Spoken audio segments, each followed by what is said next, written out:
Hallelujah. Please be seated. And this time, ato na punta sa ato. Apalain ka sa ato ang theme series for this morning. And I'm very excited to share with you this part na nato sa book 11 and 12. Jesus in the books of 1st and 2nd Kings. Alright, book 11 and 12. Paspas kayo, no?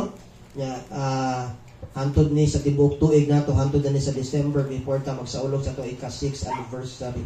And sa book 11 and 12, sa books of 1st and 2nd Kings, Jesus was portrayed and revealed through the lives of King Solomon, Elijah, and Elisha. Alright, although familiar siguro mo kay nakabasa na mo silang kinabuhi. Many times nakadungog na tag mga mensahe, pinagi silang kinabuhi.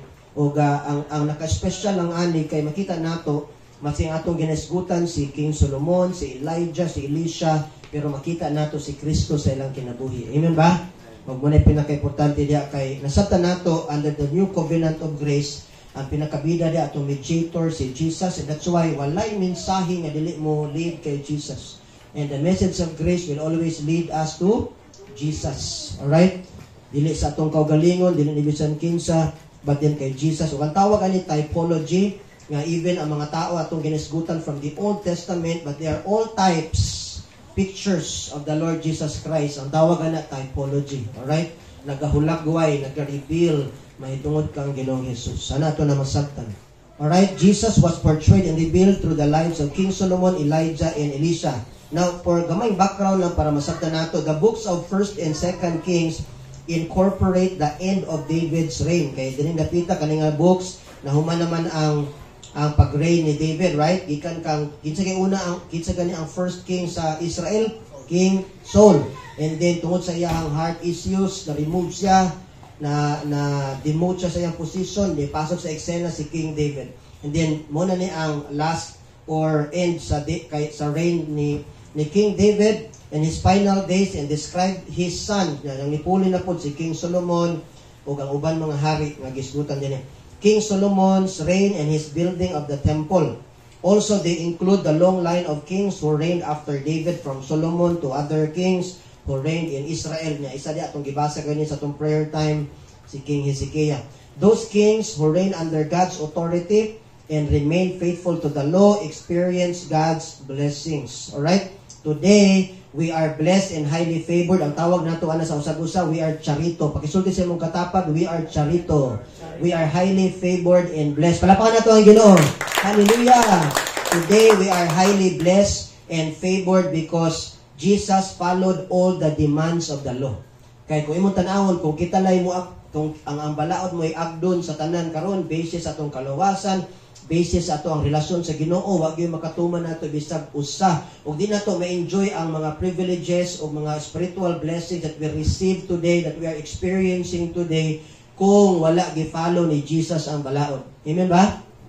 So because Jesus followed all the demands of the law and fully satisfied God's justice and holiness dito sa krus sa Calvary, and that's why na-enjoy nato tanan mga spiritual blessings karon, material blessings, pakapinanpas Ginoo, kay nga naman tungod kay Jesus. So mabasa nato na sa Matthew chapter 5 verses 17 to 20 that he followed the law, all the demands, as in all the demands and requirements and regulations of the law.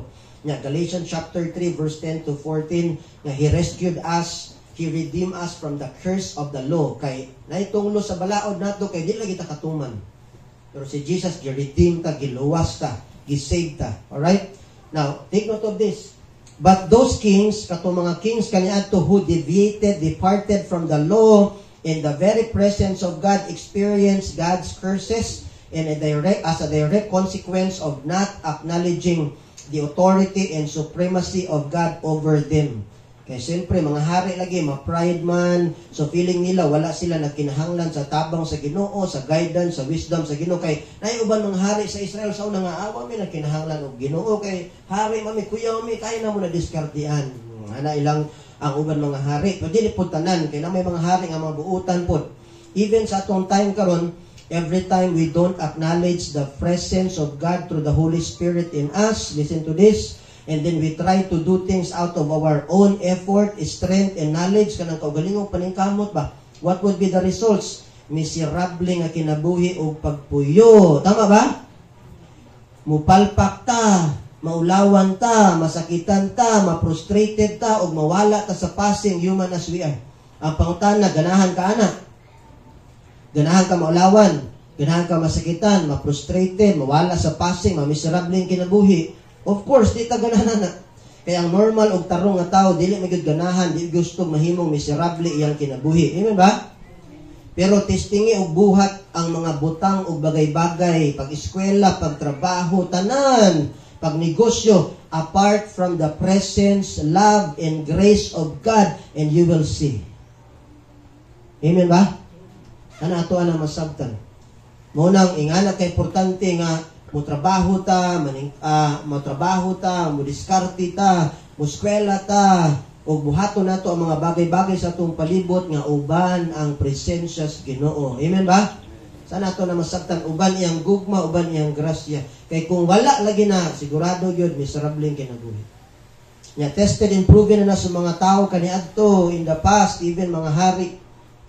And the Bible, that's why the Bible says in John chapter 15 verse 1 to 5 sa NLT translation, Jesus said, I am the grapevine. Of course, it's a metaphorical statement kay dili man gyud siya literally punuan sa kahoy. Tama? So it's a metaphor.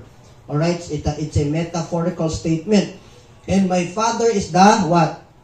Gardener. Nagaatiman, nagabisbis, nagapatubo. And that's why dili nato ang kunon ang himaya every time na ay nitubo. Listen to this. Na ay ni excel, na ay ni asenso sa atong kinabuhi, sa atong pamilya, o dili sa church. Maunang kanunay tang muingon og glory to God. Kay ngano man nakita nato, nasabtan nato nga ang Ginoo man ay gapatubo o nagapa-excel sa tanan. Palapakan nato ang Ginoo. Hallelujah. Sana ato na masabtan. So, it's a reminder for all of us na kung natay maabot, nata maasenso ta, magmaayo atong pagnegosyo o uban pa, always remember, glory to God, tungod kay grasya na nas Ginoo. Amen ba? Kay siya mo'y gapatubo, nagapa-excel, nagabuhat sa tanan.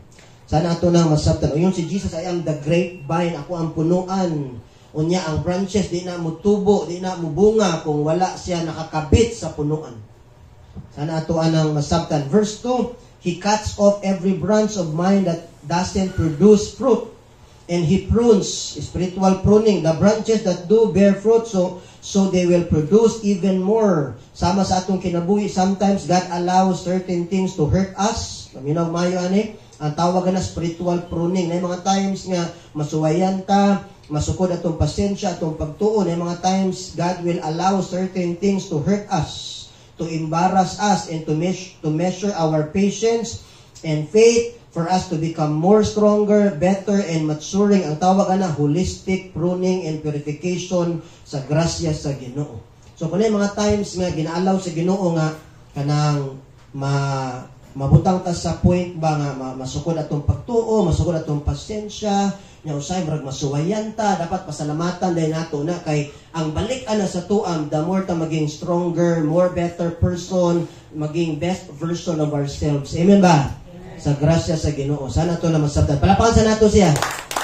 So dapat kay anong response nato, but we have to be gracious sa response nato. Kung may mga problema mabot sa atong kinabuhi, minunta, salamat Lord sa problema. Kaya na-side me, kanya nga mga problema, kung ma-overcome na mo ni, mutudlo ni og maayos sa mong kinabuhi.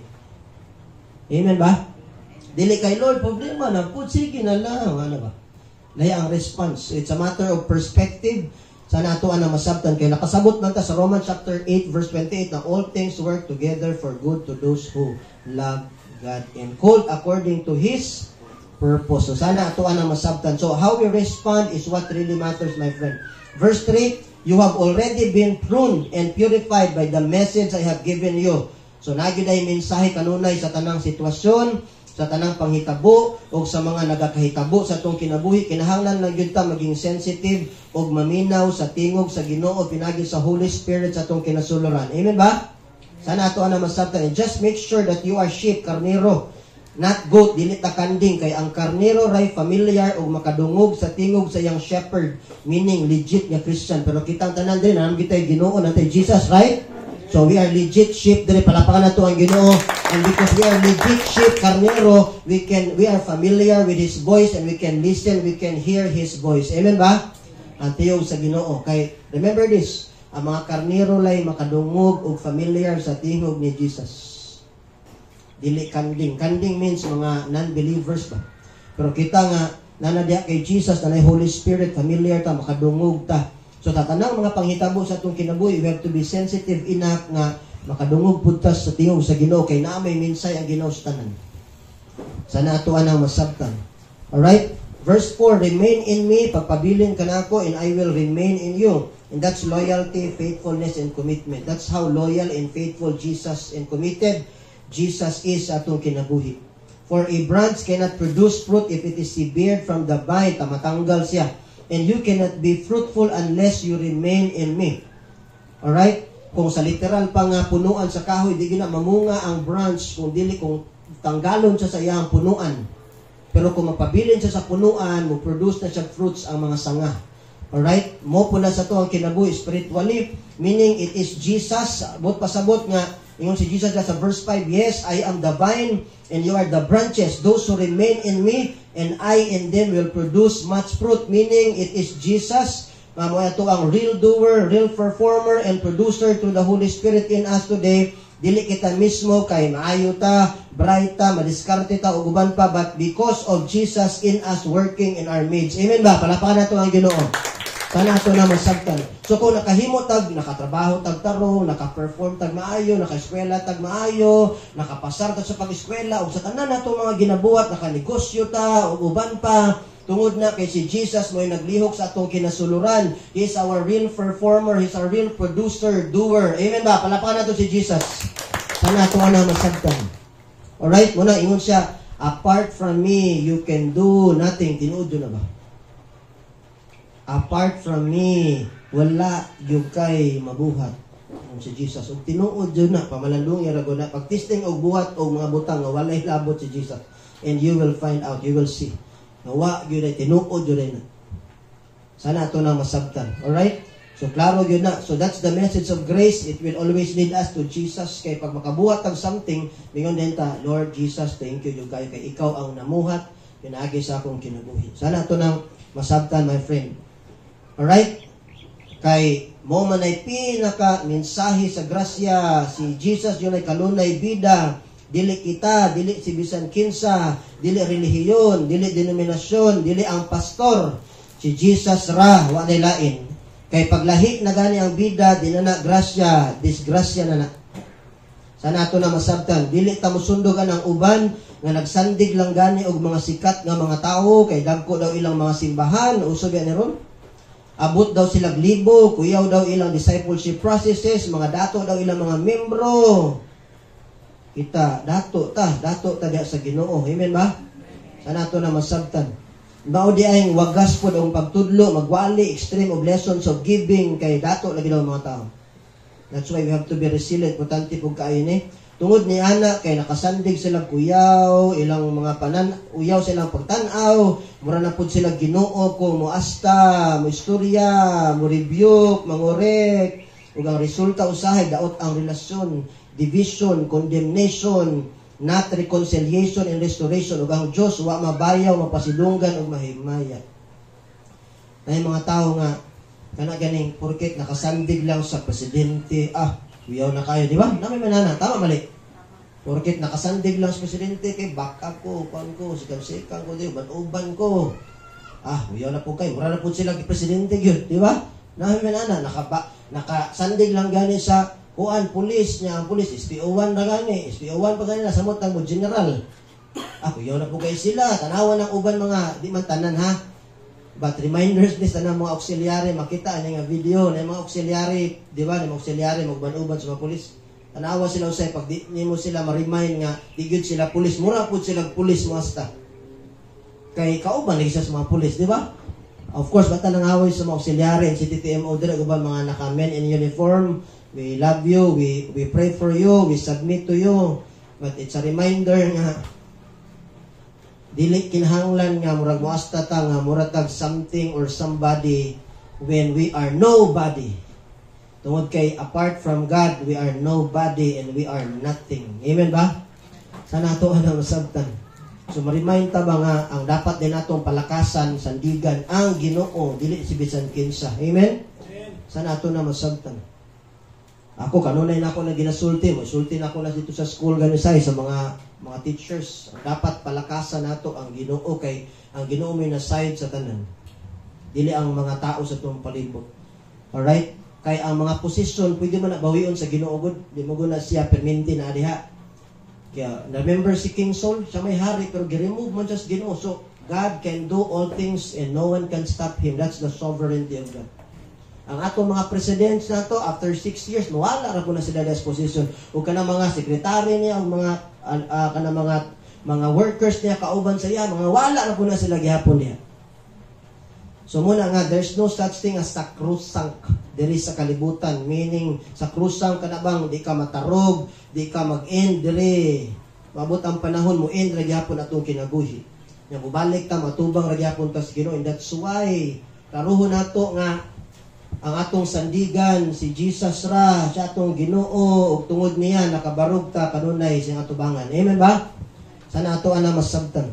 And that's the danger or pitfalls of the message of the law without grace. Pitfalls or danger, meaning mga kahagbungan ba?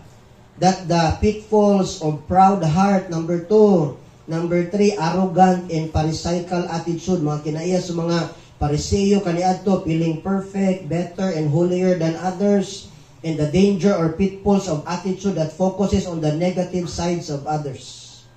I hope we understand all of this. Sana ito na masabtan. Kaya na mga danger aning mga butanga, na mga danger ani. Because of heart issues, si King Solomon was removed sa iyang position. So kung sa atong mga positions karon gihatag sa Ginoo, always remember, God can do all things. Pwede niyang tanggalon kaniya sa imong position, kay di na forever. That's why musalig yun ta sa iya din sa atong position. Amen ba? Sana ato na masabtan. Bisan pa man sa atong trabaho gani. Kay base mata kay balo ba? So musalig ra gyud ta sa Ginoo. Kining pharisaical attitude nga murag mga Pariseo, attitude that focuses on the negative sides of others, ato nang likayan kay nga naman time will come, we will meet God face to face and will give an account unto Him one by one. Amen ba? Isa lang, ana ta dito matubang ta at the judgment seat of Christ. Matubang ta sa Ginoo. Nakotanon ta. Oh, man, musta man ka? Musta man imong kinabuhi? Oh, ikaw lang ya, mana, di man pwede na tayo sa Jesus sa tawagon sa ako mga membro kay sila magpamatuod. Di man pwede. Tawagon sa akong asawa, akong mga anak, di man pwede. Ikaw ra gyud as Ginoo gyud, one by one. So that's why instead of focusing on others, we have to focus on ourselves. We have to focus on Jesus because kanunay tang ma-inspire every time we fix our eyes on Him. Palapakan nato ang Ginoo. Hallelujah! Sana to na masabtan. Alright? Now, let's go back to how Jesus was portrayed and revealed through the life of King Solomon, Elijah, and Elisha. First, through the life of King Solomon, we can see Jesus as the wisdom of God. Wisdom of God and the builder of a better and more spiritual temple than the temple built by Solomon. 1 Kings 5:1-28. Before, ang ilang focus, attention, support, and effort kay sa ilang literal nga temple. Listen carefully ha, kay importante ni nani siya shift pag-abot sa New Testament o sa atong time karon diya kang Kristo. So, ang ilang attention, support, effort, na gid silang literal nga temple, sanctuary or place of worship. Ginahaguan yun nila, ginagastuhan yun nila, ginapaningkamutan yun nila nga munindot pag-ayo. And that's why the tribe of Levites were considered commissioned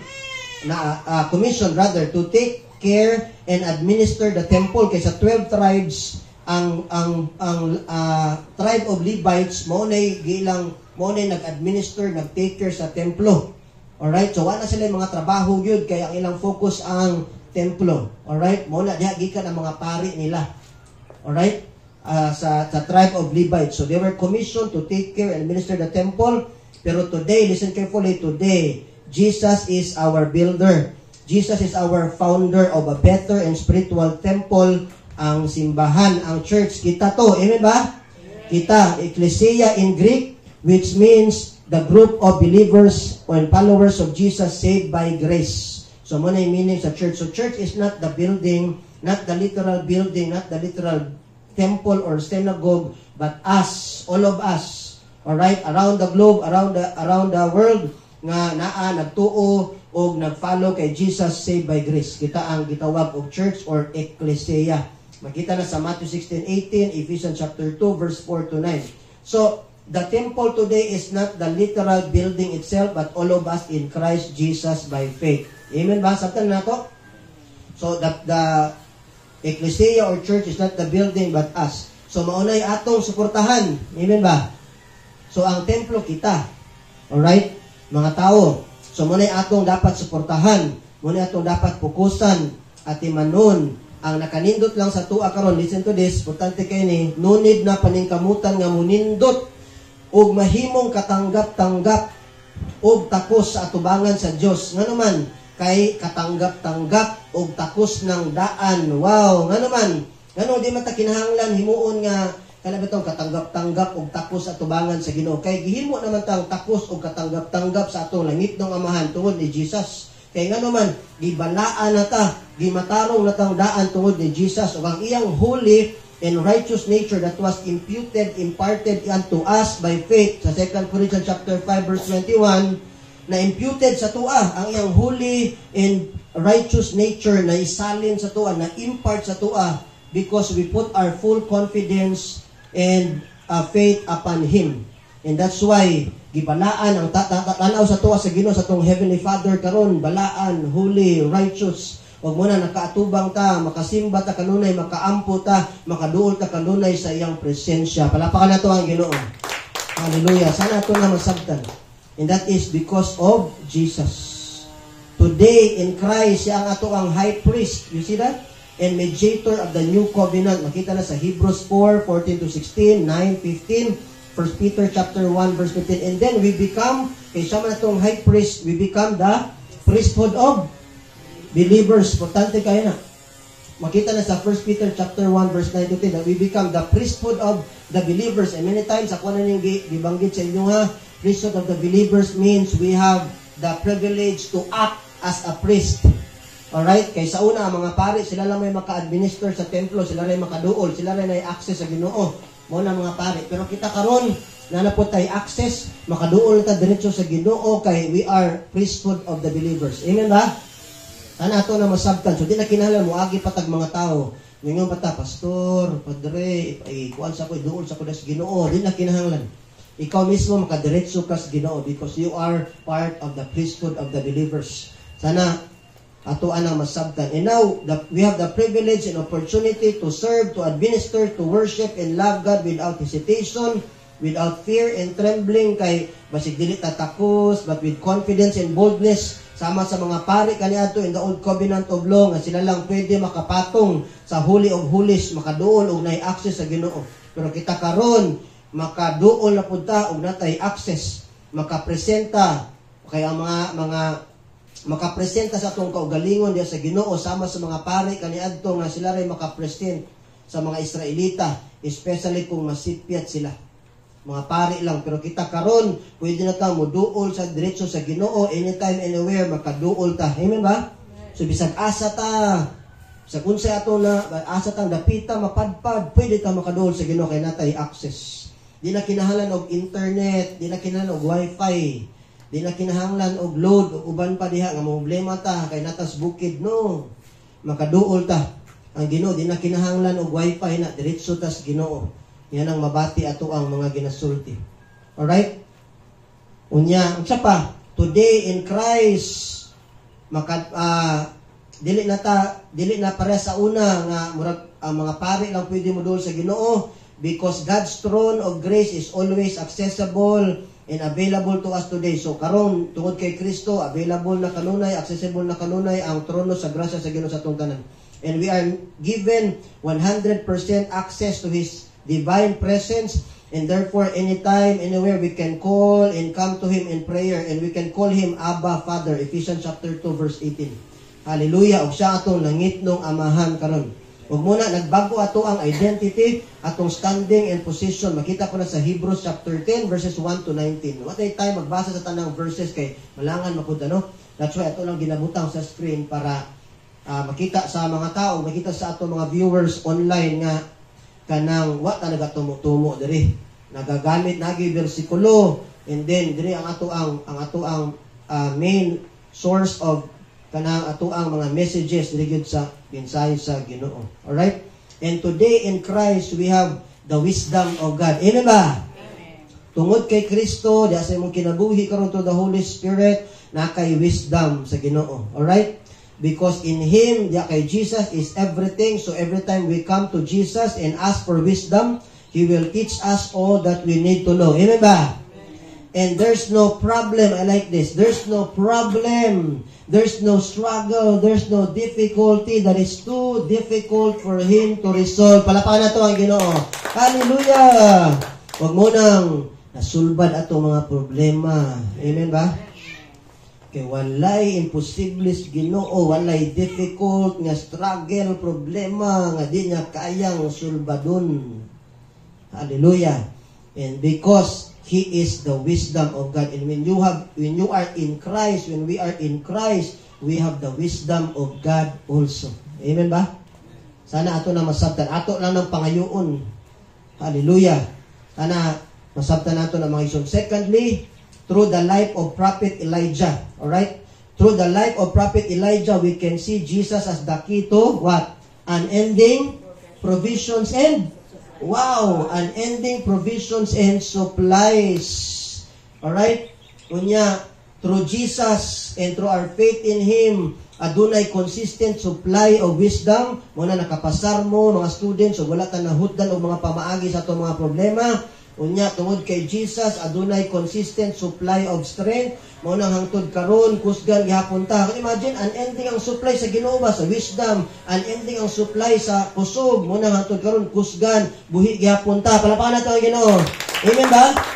Hallelujah. In Him, in Christ, adunay consistent supply of protection. Muna hangtod karon alive and kicking gihapon ta. Dahil mga time siguro nga murag happy ta mabalintong, happy ta madisgrasya, pero happy tra pero wa gyud nahitabo. Amen ba? Tungod kay ang protection sa Ginoo kanunay nag-uban kanato. Palapakan nato ang Ginoo. Hallelujah. Sana ato na masabtan. Nay mga panahon nga naglakaw ta pita matumba kay, di ba? Nay mga panahon nga usay murag nilain na tong ulo, nisay na tong ulo kay lagi wa tay kwarta. Bitaw.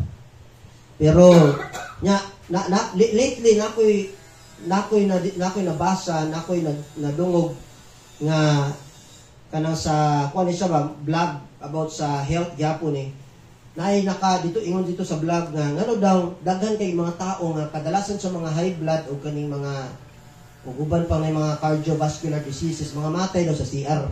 Batay mo ana nga ngano daw sa CR kadaghanan kadalasan mga matay ang mga high blood, mga tiguang. Ngano ka? Ang sa CR man. Say nas Casillas. Bitaw ang ingon dito sa vlog nga tungod ay na usahay nga paglain dito ang temperature sa tong lawas unya ang ato mo diretso tagligo sa tong ulo kana idiretso na to ang tubig sa ulo nato ba di ba o ang dapat di ay bago ta mo bubo sa tong ulo unaw sa tong tiil pasaka ana dere tama ang pud kay ako masupo ko kakwan ato di ana ko ginabuhat sa tiil man jud una tisningan natong kabugnaw di ba tiil ana dere paana ang uban kay mo diretso dere sa ulo ba unya medyo hot ang temperature nato niya munang naay something mga mubuto dito or whatsoever munang matumba sa CR mabagok sa ulo mo na mga causes. Alright, pero of course sabtan po nato nga dili po ibig sabihin nga hadlok ta pero dapat aware ta kay para naman po tagitagaan wisdom po na sa Ginoo kung saan pag-amping sa kaugalingon ba although ang Ginoo mo last stage ay magbuot sa tong kinabuhi pero kinahanglan po ta mag-amping. Amen ba? Wisdom na. Amen ba? Wisdom na. Alright? That's wisdom. Di ba po pwede nga, ningon ng Biblia, mga matay mo nagyapon ta. Puslan man mga matay magyapon ta. Amping. Ayaw po dali imong kinabuhi. Amen ba? Mga matay ta, pero ay dali Muna wisdom. Kinahanglan po tag wisdom sa Ginoo ba? Sana inyuhan ng masabtan. Pero ang Ginoo kanunay na i-supply sa protection sa itong kinabuhi. That's why buhi gyapon ta tud karon. Palapakan nato usab ang Ginoo. Sana ito na masabtan. Alright? And then sa pa, tungod kay Jesus, adunay consistent supply of provision sa ato ang kinahanglan adlaw-adlaw. Munang hangtod karon, wa ta nagutman, wa ta nahutdan og blessing sa atong lamesa. Palapakan nato usab ang Ginoo. Hallelujah! Amen ba? Ana to na masabtan kay ngano man, He is our consistent. He is our unending supply and provision si Jesus. Amen ba? Sana ato ana masabtan. ug daghan pa. Alright? And we can see all these things in the life and story of Prophet Elijah. God used the ravens. Remember? Ano pa? Gi-provide sa Ginoo ang kinahanglan ni Elijah pinagi sa widow. Unsa man ang widow kanawa na mga bana. Alright? Simple ug may bana nga nag-provide sa ilaha to bless and to provide his needs while on his missionary and ministry. Always remember this, my friend. When God calls us to do something, unay ginapabuhat ang Ginoo sa tuwa, sumala siyang kabubuton, always remember this, consistent supplies and provisions will follow. Hallelujah! Amen ba? Sana ito na masabtan. So pagklaro yun, na ginapabuhat sa tuwa ang Ginoo, sunda lang siya, and consistent provision will follow. Yeah, tested and proven na when we allow God to work through sa atong kinabuhi, and when we respond to the call of God, tinuod yun, sama kay Elijah, na ay consistent provisions. Nya hangtod after 6 years nakagraduate, nya hangtod na kita tarong alaw. O din ako ma-imagine kung nipalayo ko sa kabubuton sa Ginoo, wala ko gituman ang kabubuton sa Ginoo, dita magkita ron. Amen ba? O di ko maabot sa CCSA karon, di ka ka-advertise kay Jesus dito. Diba? You see that? So sana ato na masabtan. So kung na mga ginapabuhat ang Ginoo sa inyong kinabuhi, klaro gyud buhata na. Kaya ang Ginoo manalangin na ay consistent provision of supply. Consistent supply and provision will follow. Amen ba? Sana ato anang masabtan. Before I close, lastly, through the life of Elisha, the successor of this disciple of Elijah, last na ni kay Elisha, we can see Jesus as the salvation of the world and healer for those who believe, because Elisha means God is salvation and Jesus means Yahweh, sa Hebrew word for God. Alright? Can you imagine that? No? God is salvation and Jesus is Yahweh, God will save. Is that coincidence or by chance or an accident? Of course, dili. It's God's redemptive plan and typology. Plano na yun na sa Ginoo nga si Elisha. It's a picture of the Lord Jesus Christ. Elisha and Jesus had similarities. Both had something to do with the Jordan River. Si Elisha started his ministry at the Jordan River, and Jesus was also baptized by John the Baptist as the same river. Tama? So si Elisha nag-start sa siyang ministry dito sa Jordan River. Unya si Jesus was baptized sa Jordan River gihapon. So nasa similarity. Nya ang nagbautismo kay Jesus si John the Baptizer. So ang pangutana, unsay denominasyon ni Jesus karon? So denominasyon ni Jesus kaya nagbaptize siya si John the Baptizer man. Iyon sa ban Baptist. Ito joke lang ito na. Alright, walay denominasyon si Jesus because He is the founder of Christianity. Siya ang founder sa ato ang ginatipigan karon nga Christianity nga pagtulunan. Amen ba? Sana ato anang masabtan. So both Elisha and Jesus raised the dead to life. O pareho silang duha. Makitaan ang mga verses. Pareho silang duha fed many people with a small quantity of food. 100 men kang Elisha, unya 5,000 o 4,000 kay Jesus. Remember? Pareho sila. Alright? Nya unsa pa? Pareho sila nag-turn a small amount of liquid into more than enough. Oil to oil kang Elisha o water to wine kay Jesus. Tama? Ug mo na yung first nga miracle. Pareho po silang duha nag-ayo og mga lepers. He healed lepers. Alright? And both Elisha and Jesus' death and tomb brought new life and resurrection. Alright? O kitang tanan diha kang Kristo o ang mga nangamatay diha kaniya will be resurrected also. Makita na sa 1 Thessalonians chapter 4 verse 13 to 18. Hallelujah. Tanan nga nagtuo kay Jesus mabanhaw pud sila usab sa ikaduhang higayon. O kitang tanan nga na diha kang Kristo mo nay saad niya sa atong kinabuhi because Jesus was resurrected from the dead. Amen ba? Sana ato anang masabtan sa katapusang mga adlaw na mahitabo today. Because Jesus has risen from the dead, we have the assurance that in everything that we do for God, our faith, our love, and service for Him under and by His grace, and through the power of the Holy Spirit, in us will never be in vain. Tanan natong ginabuhat para sa Ginoo, kang pag-alagad nato, pag-ampo nato, tanan ginabuhat nato para sa Ginoo, di na masayang, di na makawang. 1 Corinthians chapter 15, verse 1 to 4 and 58. Amen ba?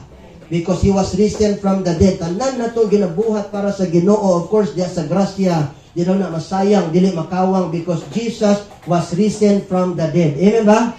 Sana ito na masabtan. So, kaning imo pag-anhi diri, pagsimba, pag-alaga, di yun na kahit makawang, di na masayang, my friend. Sana ato nang masabtan. So, the more hinunato nang buhaton, kaya nga naman, di man day sayang. Amen ba? Sana ato na masabtan. Napagin na spiritual rewards pag-abot sa panahon. And also, because of Jesus, our Lord and Savior, we all have the assurance of our salvation or eternal security today. Amen ba? Nga ang atong nadawat nga kaluwasan by faith in Him is forever. Palapakan nato ang Ginoo. Hallelujah. Makita sa Romans chapter 8 verse 1, paabot sa verse 39, nga no one and nothing can ever separate us from God's love towards us. Amen ba? Because we are now in Christ Jesus. Paabot diri sa Romans 8:1, there is now no condemnation, katakrima in Greek. There's now no condemnation or eternal punishment in hell to those who are in Christ Jesus. Nasaan ta karon? Nata kay Kristo, tama? And therefore, wala condemnation para sa atong tanan. Palapakan nato ang Ginoo. Hallelujah! Sana ato na masabtan tungod na kay Jesus, di tungod sa relihiyon, di tungod sa denominasyon, maayo tabutan ta. Matuod na kay Jesus. And then 1 John chapter 5 verse 11 to 12, He who has the Son, Jesus, has eternal life. O ang eternal life, sa Greek word, Ionia Zoe, meaning a divine life that God has given us, and it is forever. Klaro yun na. Ato na lang klaro din ni kanunay. Alright? So meaning, ang kaluwasan din natong nadawat, tungod kay sa itong pagtuog kay Kristo, forever yun na siya. Sana ato na masabtan. Forever. And he who has the Son has life, and he who does not have the Son, pag walay Jesus, sa 1 John 5:11 to 12, wala po'y kinabuhing, walay katapusan. Sana ato na masabtan. And this is the central message of 1 and 2 Kings. And this is our hope, our new life, our identity, our standing and current position in Christ today. Nalaygo ng Ginoo, to God be the glory. Kanang kusog nga palakpak para sa Ginoo. Hallelujah. Please, I request everyone to please rise kung magampo ta karong adlaw. Hallelujah. That's the message, the central message of 1 and 2 Kings. Jesus is our wisdom. Jesus is our unending provision. Consistent supply sa atong kinabuhi. And Jesus is our salvation. And because we are now in Him, the eternal life that we receive because of our faith in Him is forever, my friend. Forever. Kung di na mawala kanimo igsuon, dili na mawala kanimo. O walay bisag unsa nga makapawala ana kanimo, dili ang sipyat kasipyatan, dili ang sala, dili ang devil, o uban pang mga pagsulay sa kinabuhi nga mabot sa atong kinabuhi. Because no one and nothing can ever separate us from God's love for us. Because we are now in Christ Jesus. You are now in Christ Jesus. He is in you through the presence of the Holy Spirit. And therefore we have eternal security, salvation forever. Hallelujah. And that's your current position today. That's your new identity, new hope, new life in Christ Jesus. So, muna advantage pag ang tao na ay Jesus silang kinabuhi. So for those of you watching this video, for those of you nga wapay Jesus sa inyong kinabuhi, today, you have to decide. And your decision today will determine your future. And if you accept Jesus as your personal and Savior, you ka magmahay, you will never be the same again. And you will have eternal life and security. Accept Jesus. Acknowledge Him as your personal Lord and Savior. Father God in heaven, Lord God Almighty, salamat Lord sa iyong mensahe. Salamat sa iyong pagpahinumdum ka namin karong taklas ka mong tao. Thank you kayo Lord. Through the life of King Solomon, Elijah, Elisha, given sa ubang mga hari, Lord God, sa 1 and 2 Kings. Thank you, Lord, sa akong mga nadungog karon, ang pagtulunan niyo. And I know, Lord, kabalo ka, nasayod ka, kung sa'yo among kahimtang karon, kung sa'yo among gikinahanglan karon. And I know, Lord, imo ra pong gi-appropriate ang among mga nadungog, imong mga mensahe sa among tagsa nga pagpanginahanglan nun karon. Tuguti, Lord, ang imong mga pulong, mapabilin sulod sa among kasing-kasing.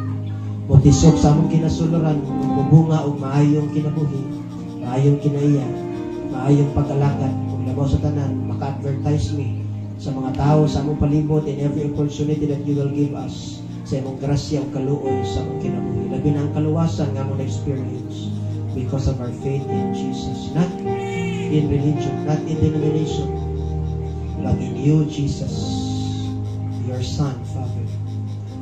Thank you, Father. Thank you, Jesus, once again. Thank you, Holy Spirit. In Jesus' name, and all God's people will say, Amen. Oh, Amen. Kanang kusog nga palakpan para sa Ginoo. Hallelujah.